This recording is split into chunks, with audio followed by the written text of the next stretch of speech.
Taylor District 5. Present in person. Taylor District 17. Here. Vincent. Present. Wasserman. Madam Chairwoman. In accordance. Alexander, present. 18 members present. We have a quorum.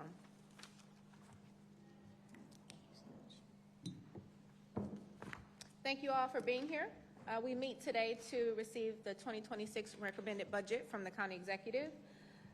Once received, I will refer the 2026 budget to finance for that committee's review. The board will hold our public hearing on the county budget. Please mark your calendars for Monday, October 27th at the Domes. Doors open at 5 p.m. and supervisors will convene at 6 p.m. to hear testimonies. This meeting is live streaming and click our County Legislative Information Center. And I invite First Vice Chair Shea to remind us of our housekeeping rules. Thank you, Madam Chair. For those attending virtually, use video at all times to ensure quorum. Keep microphones muted and only unmute when addressing the board. Use the hand-raising function when you wish to be recognized. Keep this function active until you're called upon. Avoid using the chat function.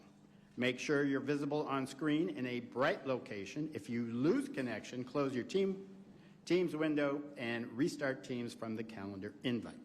For those attending in person, please raise your hand when you would like to be recognized. Make sure to keep your microphone turned off until you are called upon to speak. Please turn your microphone off once you are done speaking. Should you choose to have the Teams meeting open on your device, make sure to mute your microphone and turn your speakers all the way down. And for all supervisors, please maintain a sense of decorum during the floor debate on all items throughout today's meeting. Under our rules, supervisors should ask the chair for permission to exit the meeting under a point of personal privilege. Thank you, First Vice Chair Shea. I now invite our members and guests to join our second Vice Chair, Supervisor Cox-Jones, in our Pledge of Allegiance, followed by a moment of silence. I pledge allegiance to the flag of the United States of America and to the republic for which it stands, one nation, under God, indivisible, with liberty and justice for all.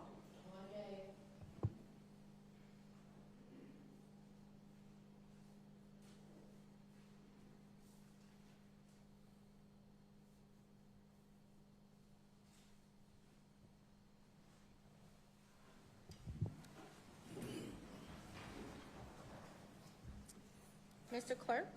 Madam Chairwoman, the next order of business is the fourth order of business, presentation of the 2026 recommended budget by the county executive.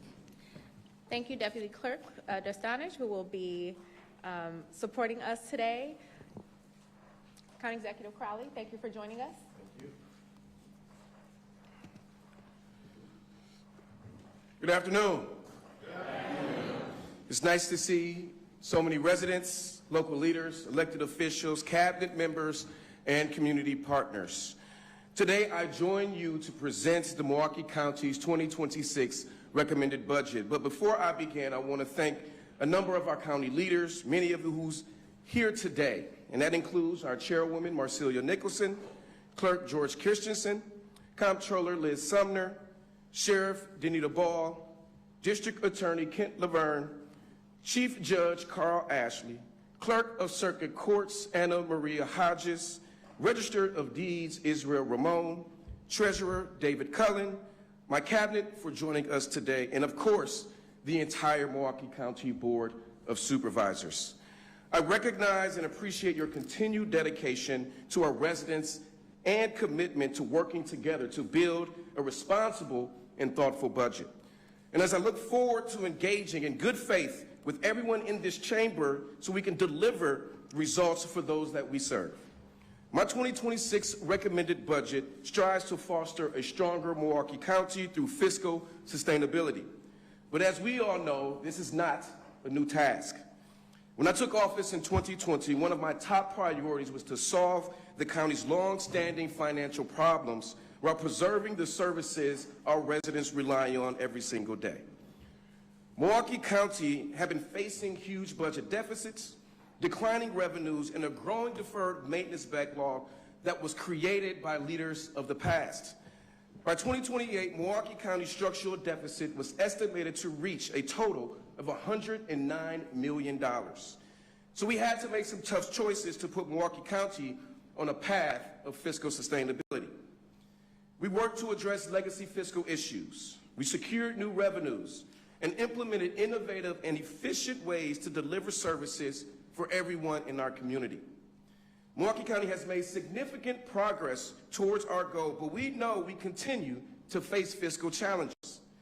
Our collaborative work to pass the bipartisan shared revenue deal, known as Wisconsin Act 12, had made historic impacts on our bottom line. And thanks to those reforms, Milwaukee County is expected to generate a total of approximately $192 million in sales tax revenue in 2026. Addressing pension obligation bonds reduced a significant financial drain and slowed the pace in which the county was losing money. But Act 12 did not fully resolve the county's structural deficit. More challenges remain. And as I noted during last year's budget address, costs continue to rise, particularly for state-mandated services which already consume the majority of Milwaukee County's local tax levy. So I took our case to Madison during the last budget session and worked with a bipartisan group of lawmakers to identify fair funding solutions for the services that Milwaukee County is required to carry out by state law. This work resulted in a biennial budget passed by the Wisconsin State Legislature and then signed by Governor Tony Evers that included several provisions that I advocated for. And for the first time in over 60 years, Milwaukee County will be more fairly reimbursed for state-mandated services, saving a significant amount of local taxpayer dollars. By working with our partners at the state of Wisconsin, we also secured additional dollars to help fund highway patrol and maintenance, court operations, transportation and paratransit efforts, district attorney positions, and more. These investments from the states will support public safety efforts and lay the groundwork for future investments while simultaneously saving taxpayer dollars, generating new revenue flexibility in future county budgets, and charting a path to fiscal sustainability. These are huge wins that will help our bottom line in the long run. But more work will need to be done in the years ahead to navigate the challenges before us. The Comptroller's Office reported that we are staring down a $46 million budget deficit for 2026, nearly double the average shortfall of recent years. Now, there are several reasons that explain why this is happening. Across the board, increased costs from inflation, tariffs, and economic uncertainty are affecting everybody across the board. Significant reductions in federal funding impact future investments and the ongoing services that so many residents rely on. Overtime deficits remain at both the Sheriff's Office as well as the Community Reintegration Center. And the county's deferred maintenance backlog continues to weigh on us. To address the projected $46 million shortfall, my 2026 recommended budget identifies a mix of new revenues, cost savings, and careful spending choices. The recommended budget includes a property tax levy increase of approximately $12 million. But thanks to the largest property tax cut in history that we delivered for our workers, families, and businesses in 2024, the county's property tax levy will remain lower than it was in 2023 to limit the burden on residents. But also thanks to Act 12, the 2026 property tax levy is still $25 million less than what it would have been without the passage of this shared revenue reform. And to give you a little bit of context, the primary driver of the tax levy increases is the higher than usual debt service payments. Starting in this budget, the county will begin making payments for the Forensic Science and Protective Medicine facility in Wauwatosa and the new Nature and Culture Museum of Wisconsin, which is currently under construction. These are capital projects that will add great value to everyone in our community, but the truth is that expenses continue to outpace our revenues. Now, this challenge is not unique to Milwaukee County. Matter of fact, it's something that every municipal government across our state continues to work to address. And I want to be clear, we are doing everything that we can to keep Milwaukee County's share of property taxes low for our working families. And that's what you're going to see in this proposed budget. County departments have made some tough decisions in their 2026 budgets that will allow us to navigate fiscal limitations. And I want to applaud my entire cabinet for their continued dedication for responsible budgeting. This is not an easy budget, but they have worked extremely hard to identify creative solutions that balance both service delivery with staff retention. Another major driver of the county's current fiscal state comes from the significant reduction of federal funding in 2026. Now, last year I stood before you and presented an annual budget under a vastly different political climate. And since then, leadership changes in the nation's capital have impacted how we have to plan for Milwaukee County's future. The day-to-day uncertainty comes from the federal government, makes this a very difficult but also an ever-shifting process. In recent years, the county has received approximately $160 million annually in federal reimbursements and grants. And we have a history of responsibly and effectively utilizing our federal funds to invest in key priorities like affordable housing and home ownership opportunities. However, recent federal budget reductions approved by President Trump and Congress will significantly impact financial assistance for individuals and families in every community across the county. This includes programs and services offered by Milwaukee County, notably behavioral health services, housing programs, and any health services that accept Medicaid. We also anticipate a reduction in other federal grant availability, including for environmental cleanup and sustainability initiatives. And the American Rescue Plan Act funding is sunsetting at the end of the 2026 year as well. Now, I don't agree with many of these decisions that are coming out of Washington, D.C., and I know many of you don't either. But unfortunately, this is the reality that we find ourselves in, so we must attempt to plan ahead. Simply put, the county has limited options to address the gap that a loss of federal funding will actually create for us. But I want you to know that I will do everything that I can to ensure that local taxpayers don't pay the price for the decisions of leaders in Washington. That's why fiscally responsible investments are the way forward. To advance our mission of becoming the healthiest county in the state of Wisconsin, this budget adds new positions in the Department of Health and Human Services for child support services, youth residential care, and housing intervention efforts. My recommended budget maintains DHHS programs and services for families, children, seniors, veterans, and the young people of our community, including efforts like the Credible Messengers program that is delivering results in neighborhoods all across Milwaukee County. My administration also joined leaders across Wisconsin to successfully advocate for a change in the state budget that increases the county's financial obligation for administering youth corrections. This collective effort will save more than $6 million annually, starting with the 2026 budget. When we look at the housing landscape today, costs are climbing at a pace that many working families in Milwaukee County can't keep up with. And over the past few years, we have seen rents that have jumped more than 30%. This trend is simply unsustainable. And so in response, we're increasing funding for DHHS's Housing Choice Voucher Program, which provide rent support to more than 1,800 tenants annually. My recommended budget also invests in sustaining county housing programs such as supportive services, home repair loans, affordable housing efforts, outreach, and more. And I'm recommending $500,000 for flexible rental assistance so vulnerable residents can stay in their homes during these tough times. This recommitment to housing couldn't come at a better time. The extreme flooding that we recently incurred in our community underscored the need for quality housing and supportive services for folks who actually need them.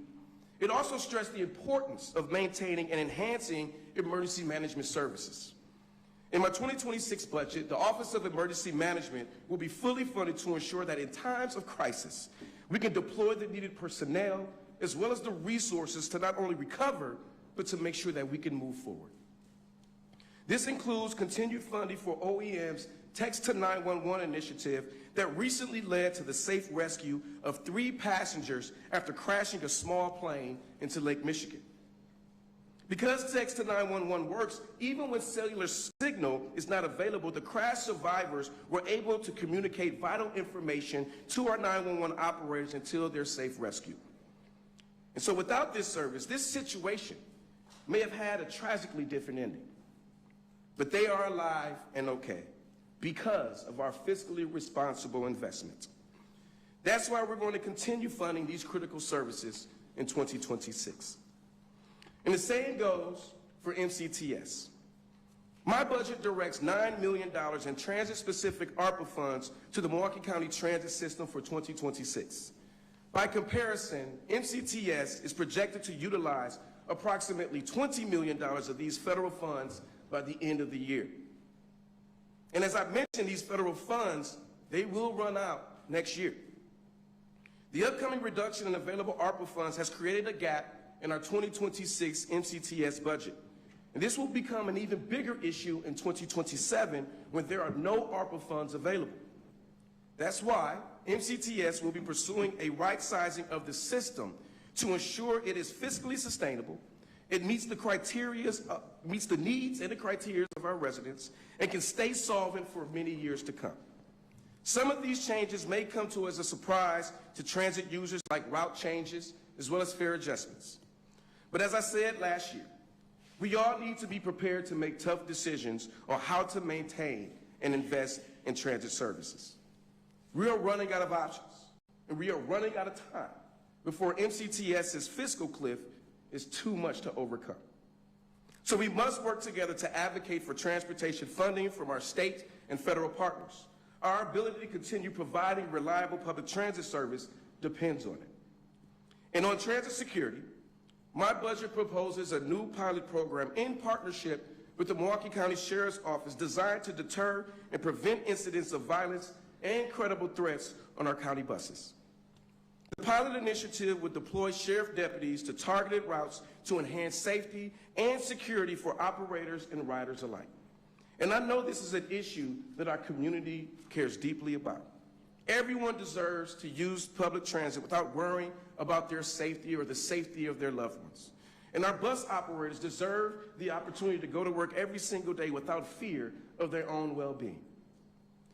My hope is that this new effort becomes a potential model to both keep riders and our operators safe on our buses. But also on a different note, we also have some great news to share, particularly for our Milwaukee County parks. Because residents love our parks, they're visiting our beer gardens, golf courses, and our dog parks. Activity is up all across the system, which means increased revenue for our parks. And in the same spirit of fiscal responsibility and sustainability, I'm proud that we are maintaining the number of pools and splash pads that are currently open and accessible for residents, families, and children to enjoy. My budget invests over $13 million for 11 capital projects across our Milwaukee County Park system. In partnership with the EPA and DNR, we will continue wildlife enhancement projects and habitat design, maintenance and restoration efforts on Little Menominee River, Cole Park Wildlife, South Shore Beach, and more. My recommended budget also upholds our commitment to the redevelopment and restoration of the Mitchell Park domes with the first $5 million allocation that this body approved just earlier this year. And after speaking of the 2026 capital budget, we'll be pursuing a mix of cash and bond finance projects combined with other external revenues totaling $108 million. This includes capital funding to build a new front entrance at our Milwaukee County Zoo, improve county-owned facilities like the Kosciuszko Community Center, make repairs at senior centers, and enhance county highways with 10 transportation infrastructure projects. A centerpiece of next year's capital budget is the Investing in Justice Courthouse Complex project. Now, this is an investment of nearly $16 million for the redevelopment of Milwaukee County Courthouse Complex facilities. Within the courthouse complex, The nearly 100-year-old public safety building is not supporting the safety of our region, nor the health of our community, or the rehabilitation of our neighbors. I think we all know that it's crumbling, it's inefficient, and it's a risk to both community safety and community justice. And it must be removed and replaced with a new building. And so I want to be crystal clear. Delaying this project any further means that the cost will rise by hundreds of millions of dollars. Challenging delivering justice will increase, and the county's ability to make future capital investments will also be in jeopardy. The current facility also represents nearly 50% of all deferred maintenance for Milwaukee County government. Imagine future investments if we can come together to tackle this project now versus kicking this expensive can down the road. And as I mentioned, we work closely with Governor Tony Evers and our partners in the state legislature to secure additional annual operating dollars for state-mandated safety services, public safety services. The legislative intent was for Milwaukee County to use these local funds that would have otherwise been spent on highway patrol to construct a new facility to replace the public safety building. We have worked hard to build and strengthen bipartisan relationships with our partners in Madison. Those working relationships have resulted in our ability to bring more resources back to Milwaukee County. And if we want to continue bringing state dollars back to Milwaukee, it's imperative that we respect this deal. I recognize that there will always be capital projects that need funding. But if we don't hold up our end of the bargain, that funding could be taken away from us in future state budgets. And we cannot afford that scenario. And so that's why I'm strongly urging this body to approve the funding for the project.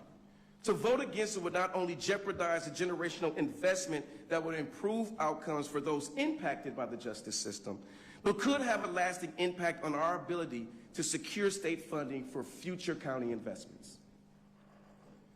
And finally, our work would not be possible without our dedicated Milwaukee County changemakers who develop creative solutions to address the issues at hand. While our mission must be long-term fiscal responsibility, we can't do any of this work without our great team. So this budget includes a modest 1% across-the-board raise for Milwaukee County employees. It will always be a priority for my administration to hire talented individuals and retain the impressive employees that we're all so lucky to have. And to them, I want to say thank you. Thank you for your dedication, not just to this organization, but to the people of Milwaukee County. And so in closing, my 2026 recommended budget is designed to protect essential services, invest in infrastructure that will serve generations to come, and maintain stability in the face of shifting financial realities. Now it's more important than ever that we recommit to the collaborative work ahead. We have to find common ground and make tough decisions so we can deliver services, improve quality of life for our residents, and protect the future of Milwaukee County. I've said it before and I will say it again, I will not ignore fiscal responsibility because, quite frankly, we can't afford to. We are the largest, the most diverse county in Wisconsin. We are the economic engine of the Badger State, and we are Wisconsin's epicenter for culture, entertainment, industry, innovation, tourism, and so much more. So let's act like it. Let's lead by example. The rest of the state is watching how we're going to respond to these challenges. Because you know what? They're feeling the pinch too. And so I'm asking you to once again pass a fiscally responsible budget. Let's take on this task together. Let's build the bright future for our children and for our grandchildren, the future they absolutely deserve. And let's chart a sustainable path for all of Milwaukee County. Thank you, and God bless you all.